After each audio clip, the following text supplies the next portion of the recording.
Conócete es un espacio de opinión y análisis donde convergen los derechos político-electorales de las mujeres, los pueblos y las comunidades indígenas, así como grupos en situación de vulnerabilidad. Conocen los efectos de las sentencias del Tribunal Electoral del Poder Judicial de la Federación y las actividades institucionales desplegadas a favor de estos sectores. Conócete, un programa único abierto a la diversidad y a la pluriculturalidad. Plataforma electoral donde tú tienes mucho que ver.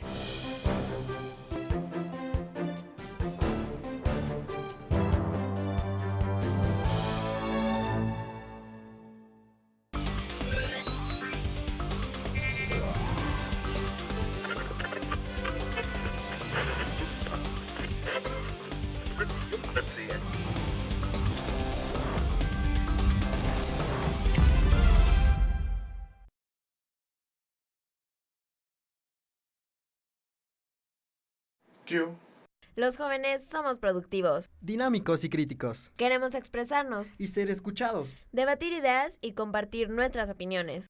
Hoy lo hemos logrado. En Exprésate, una producción del Tribunal Electoral del Poder Judicial de la Federación. Un programa hecho para ti, que eres joven. De joven a joven. Ven y exprésate con nosotros. Yo soy Priscila Barba. Yo soy Eric Ortiz. Y queremos escucharte.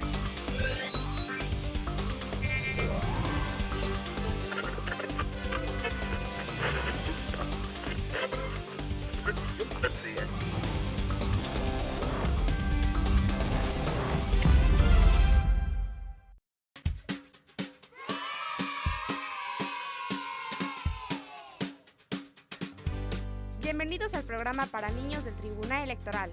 Esto es... ¡Diviértete! ¡Comenzamos! ¿Te gusta aprender, jugar, reír, conocer nuevos lugares y muchos amigos y amigas? El Tribunal Electoral del Poder Judicial de la Federación tiene un espacio para nosotros. En Diviértete encontrarás todo lo que necesitas para iniciar el día de la mejor manera. Síguenos en la plataforma electoral, donde tú tienes mucho que ver.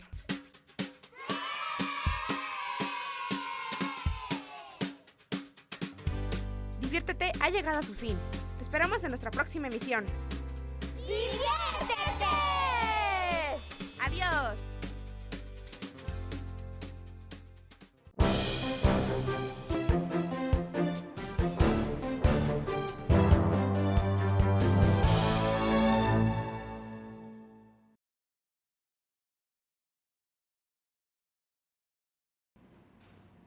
Bienvenidas y bienvenidos a Conócete, un programa de plataforma electoral, el canal de televisión por internet del Tribunal Electoral del Poder Judicial de la Federación. Les saluda Paloma Orona García, gracias por su amable compañía. En esta emisión conoceremos más sobre las nuevas masculinidades, específicamente sobre el marco normativo para la igualdad entre mujeres y hombres. La Convención sobre la Eliminación de todas las formas de discriminación contra la mujer, conocida como CEDAW por sus siglas en inglés, fue adoptada el 18 de diciembre de 1979 por la Asamblea General de las Naciones Unidas. Es considerada como la Carta Internacional de los Derechos Humanos de las Mujeres y consta de un preámbulo y 30 artículos en los que define el concepto de discriminación contra la mujer y establece una agenda para la acción. Con el fin de examinar los progresos realizados en su aplicación, el artículo 17 de la Convención establece la creación de un comité integrado por 23 expertas elegidas por los estados parte entre sus naciones, quienes ejercen sus funciones a título personal por un periodo de 4 años. México ratificó la Convención el 23 de marzo de 1981, año en el que entró en vigor en nuestro país. De conformidad con lo dispuesto en el párrafo 1 del artículo 21 de la CEDAW, el Comité para la Eliminación de todas las formas de discriminación contra la mujer puede hacer sugerencias y recomendaciones de carácter general basadas en el examen de los informes y de los datos transmitidos por los estados parte. Conozcamos más sobre el marco normativo de los derechos de las mujeres y otros instrumentos de carácter internacional aplicables y vinculantes para México. Las y los dejo con el doctor Ricardo Ruiz Carbonell, especialista en género y derechos humanos.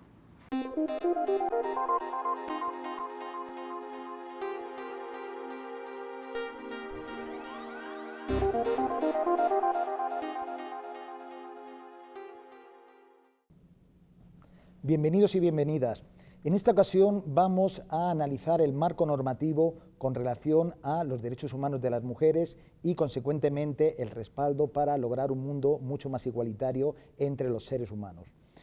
En primer lugar, tenemos que analizar aquellos instrumentos de carácter internacional que han supuesto, por supuesto, un punto de inflexión en este sentido.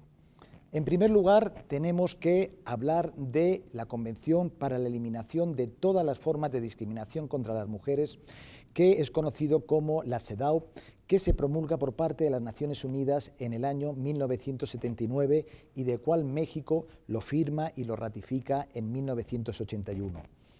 Ello supone que desde la fecha y sobremanera a través de las reformas constitucionales recientes tenemos que tener en consideración que estos tratados son totalmente aplicables y vinculantes para México. La Convención para la Eliminación de todas las formas de discriminación contra la mujer supuso un gran avance en cuanto a que por vez primera se hizo una definición explícita de la discriminación contra la mujer. Tras ello se abarcan distintos aspectos como son la política en la mujer, el trabajo en la mujer, la familia en la mujer, ámbitos relacionados con el derecho a la igualdad, con la nacionalidad, con la trata de seres humanos, etcétera, etcétera. Esta convención supuso, insisto, una cuestión sumamente importante y, como ha sido definida por diversas voces, está considerada como la Carta Magna o la Constitución en cuanto al reconocimiento de los derechos humanos de las mujeres. Si bien es cierto que la fecha en la cual fue promulgada, pues eran prácticamente muy pocos los países en los cuales existía una legislación ya avanzada en este sentido.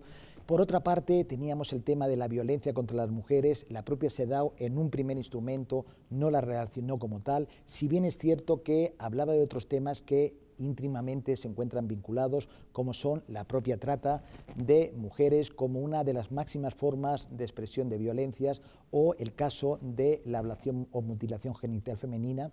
El tema en concreto de la violencia no se hablaba como tal.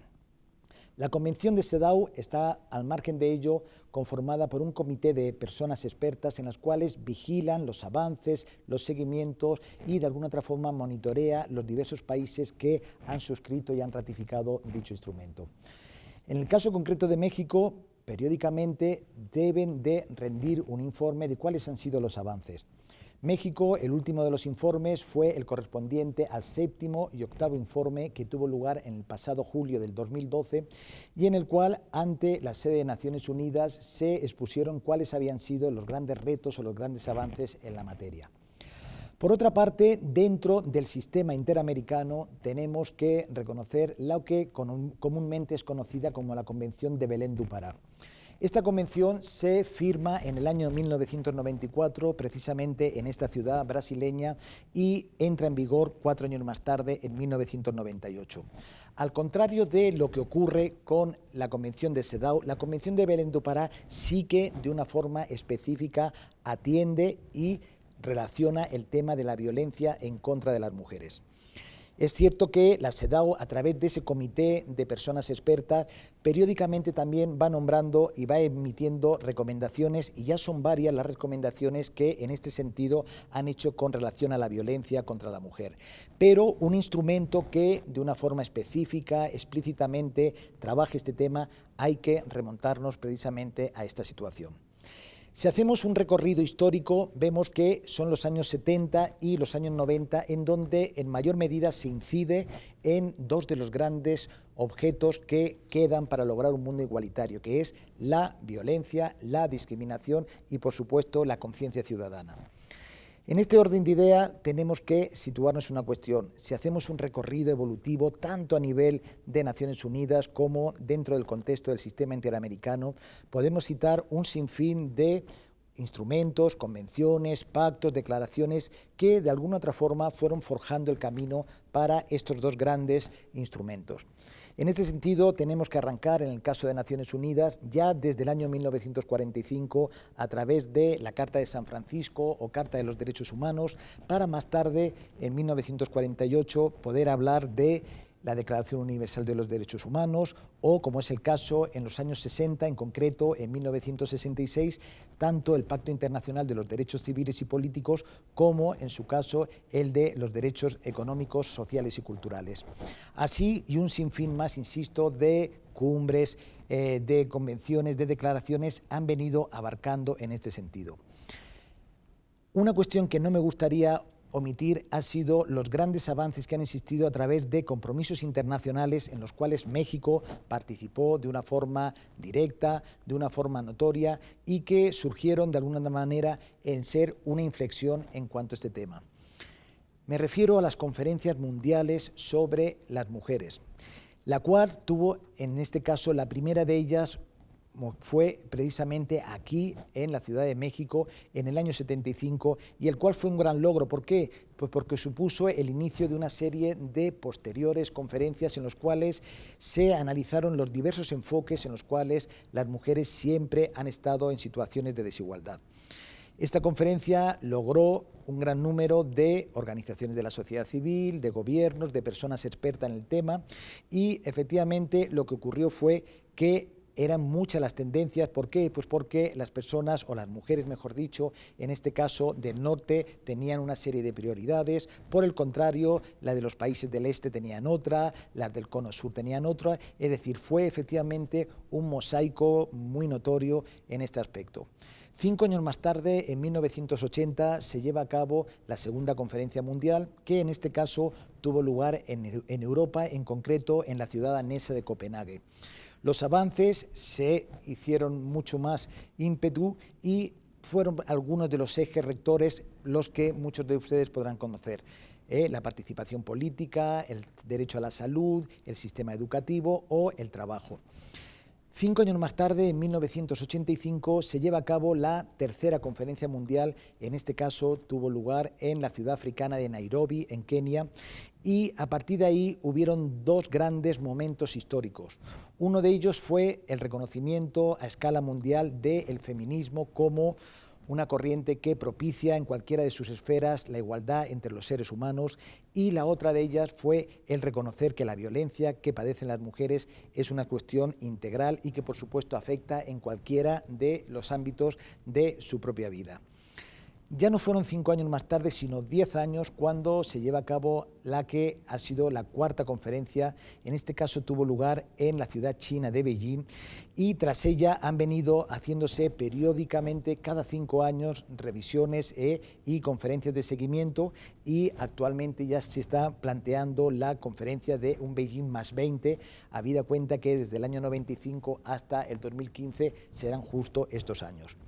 Pero fijémonos bien, yo les comentaba hace un momento que la Declaración Universal de los Derechos Humanos, los pactos, convenciones diversas, ya venían enfocando el reconocimiento a un derecho a la igualdad, un derecho a la no discriminación, pero lo hacían desde una óptica totalmente androcéntrica, en el sentido que, de alguna manera, única y exclusivamente se entendía al hombre como el prototipo de lo masculino, el prototipo de lo que tenía cierto valor en la sociedad. Para ello fue necesario transcurrir muchas décadas para llegar en este supuesto al año 1993, y en el cual se lleva a cabo la segunda conferencia mundial sobre derechos humanos, y en su punto 18 es cuando por vez primera se hace un reconocimiento expreso que efectivamente las mujeres tienen derechos humanos y como tal son imprescriptibles, inviolables, indivisibles, etcétera, etcétera. Y hay otra conferencia que no me gustaría omitir tampoco, que tuvo lugar en este caso en la ciudad de El Cairo, en Egipto, y es la que se llevó a cabo en el año 1994, que supuso un reconocimiento en cuanto a los derechos reproductivos y sexuales de las mujeres a través de la Conferencia Mundial de Población y Desarrollo. Si somos conscientes, podemos hablar que dentro del marco internacional tenemos, tanto por parte de Naciones Unidas, tenemos por parte del sistema interamericano, tenemos las diversas conferencias, al igual que estas se llevaron a cabo en Europa, aquí efectivamente en el continente latinoamericano ya son muchas también las conferencias que se han llevado a cabo, en 2007 en Quito, en 2010 en Brasilia, en otras ocasiones en otras ciudades de la región, y efectivamente los avances han sido positivos. Esa cuestión nos ubica en un tema muy importante, y es que ya hay un marco legislativo, podríamos decir que ya hay una motorización legislativa en cuanto al reconocimiento de los derechos humanos de las mujeres. ¿Qué ocurre en el caso concreto de México? México, durante el pasado siglo, prácticamente fueron escasísimos los apuntes que existían en cuanto a un reconocimiento y un derecho de en cuanto a la violencia, la no discriminación, etcétera, etcétera. Es a partir del presente siglo cuando efectivamente hay una nutrida motorización en este sentido. Iniciamos el siglo y en el 2001 se publica la ley que crea el Instituto Nacional de las Mujeres. Esa ley supuso un gran referente. ¿Por qué? Pues porque abarca la cuestión vinculada con los derechos humanos de las mujeres desde sus dos grandes ejes rectores: el derecho a una vida libre de violencia y el derecho a que nadie sea discriminado ni se encuentre en situación de desigualdad. A partir de esa ley, al día de hoy, ya todas las entidades federativas disponen de institutos estatales y cada vez es mayor el número de institutos municipales que a través de sus organismos han venido también creando instancias de estas características. Más tarde llega el año 2003 y en concreto el 11 de junio es cuando se promulga la Ley Federal para prevenir y eliminar la discriminación. Esta ley no es una ley específica en cuanto a los derechos humanos de las mujeres porque, al hilo de lo que nos remarca el primero artículo de nuestra Constitución, así como otros instrumentos internacionales, la discriminación que se genera en este caso es sobre una serie de personas o de grupos que de alguna otra forma, por ciertas condiciones de vulnerabilidad en las cuales se les ha impuesto o circunstancias muy específicas, pueden ser, digámoslo así, mucho más proclives a ser objeto de discriminación. La Ley Federal abarcó cuestiones muy positivas y entre los grupos o personas también refiere efectivamente a aquellas vinculadas con el sexo o con el género.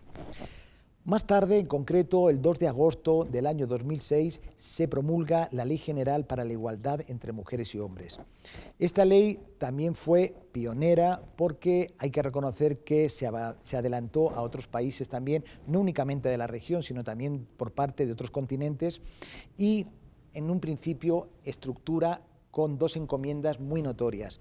Una de ellas es la que le adjudica prácticamente al Instituto Nacional de las Mujeres y por delegación en aquellas entidades federativas en las cuales ya tienen una ley de igualdad en sus correspondientes gobiernos locales, y por otra parte todo lo vinculado con la observancia, es decir, el monitoreo, el seguimiento o la evaluación de políticas públicas. En este caso se le encomienda a la Comisión Nacional de los Derechos Humanos.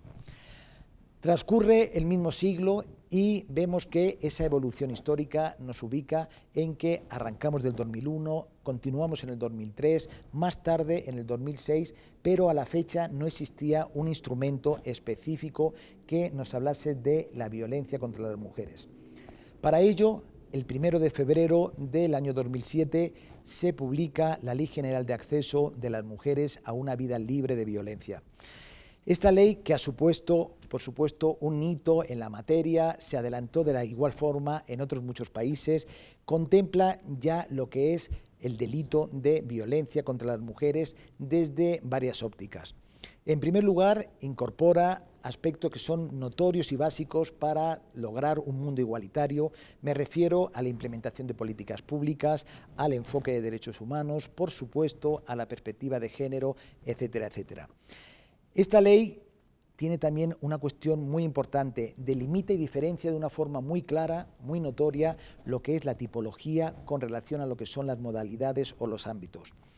En el primer caso, en cuanto a los tipos de violencia que se pueden dar en contra de las mujeres, refieren la violencia física, la violencia psicológica, la violencia sexual, la violencia económica y también la violencia patrimonial. Por el contrario, cuando la propia ley refiere a aquellos ámbitos, aquellas modalidades que se puede producir la violencia en contra de las mujeres, pues añade a la ya existente de violencia familiar otros muchos ámbitos. Me refiero en este caso a la violencia escolar, a la violencia comunitaria, a la violencia institucional, a la violencia laboral y, por supuesto, a la violencia feminicida. Hay que ser conscientes que el feminicidio es una cuestión en la cual la misoginia está totalmente presente y en este caso el delito es asesinar a mujeres precisamente por su condición de ser mujer, es decir, es un odio en contra de las mujeres. La propia ley lo reconoce. Otros avances que tiene esta ley que nos ubican muy bien en cuanto a esta situación es precisamente lo que hace mención al trabajo con los hombres agresores, y ahí empezamos a hacer presentes en este caso la cuestión vinculada con las masculinidades. Debemos de ser conscientes que la violencia se genera contra cualquier persona o grupo de los que conformamos este planeta. Mujeres, niñas, niños, adultos mayores, personas con discapacidad, personas en las cuales la orientación sexual ha sido un detonante para que ellas sean violentadas por parte de la propia sociedad, y también hombres.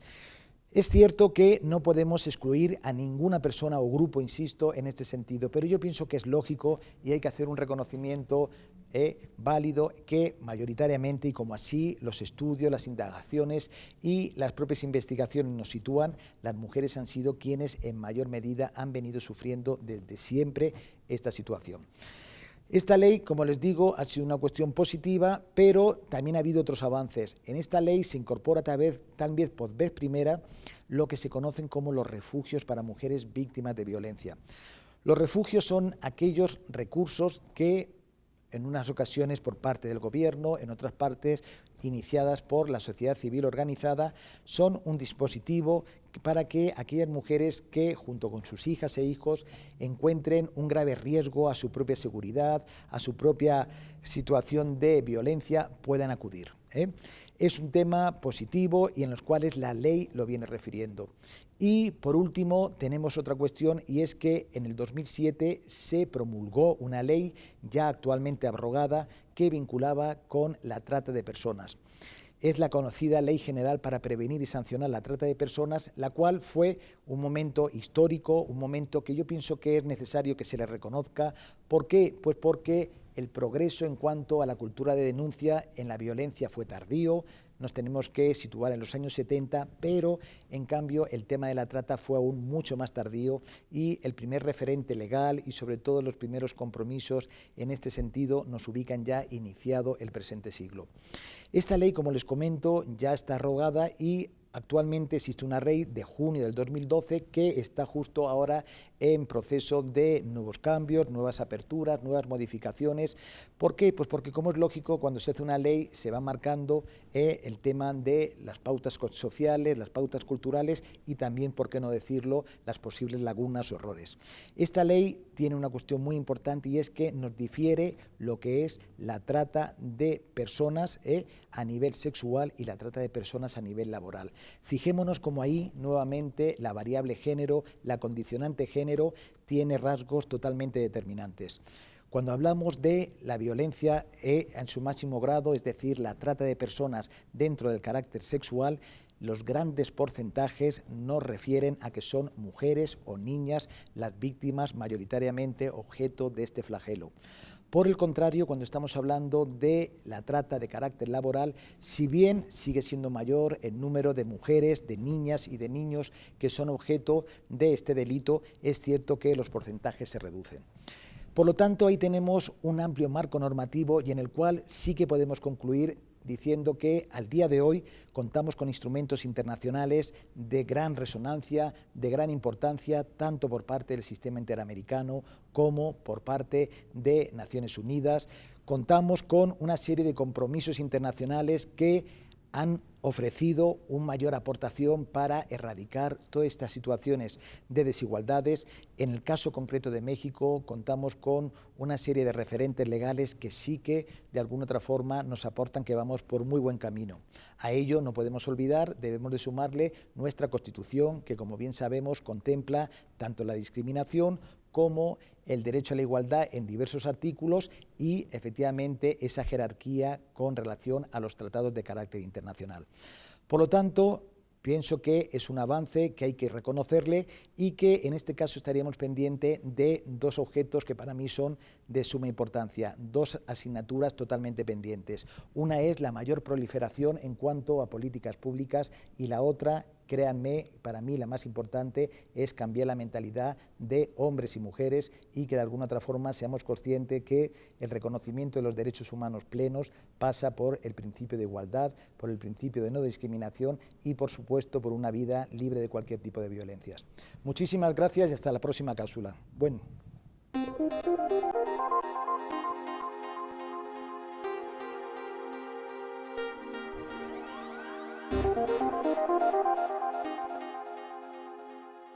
Agradecemos su atención. Las y los invitamos para que sigan la próxima semana con más conceptos de las nuevas masculinidades. Soy Paloma Orona García, esto fue Conócete, un programa de Plataforma Electoral, el canal de televisión por internet del Tribunal Electoral del Poder Judicial de la Federación, en el que se analizan y discuten temas relevantes y de impacto social, como lo es la igualdad de género.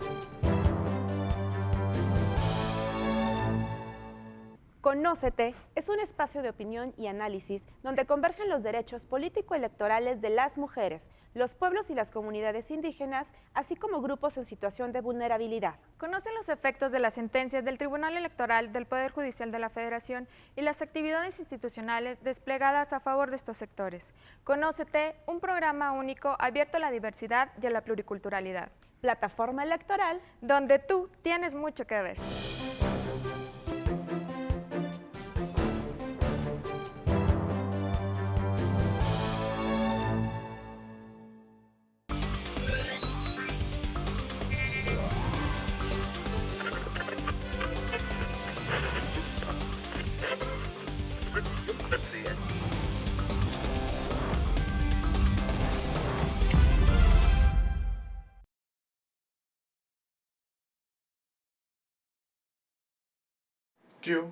Los jóvenes somos productivos. Dinámicos y críticos. Queremos expresarnos, Y ser escuchados. debatir ideas y compartir nuestras opiniones.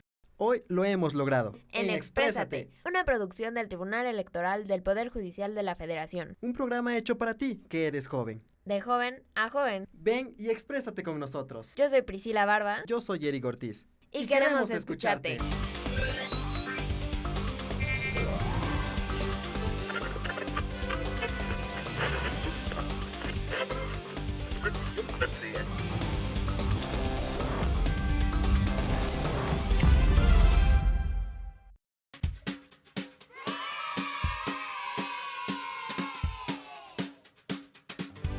Bienvenidos al programa para niños del Tribunal Electoral. Esto es... ¡Diviértete! ¡Comenzamos! ¿Te gusta aprender, jugar, reír, conocer nuevos lugares y muchos amigos y amigas? El Tribunal Electoral del Poder Judicial de la Federación tiene un espacio para nosotros. En Diviértete encontrarás todo lo que necesitas para iniciar el día de la mejor manera. Síguenos en la plataforma electoral, donde tú tienes mucho que ver.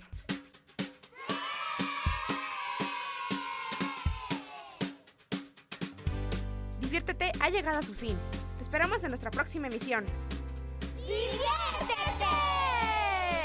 ¡Adiós!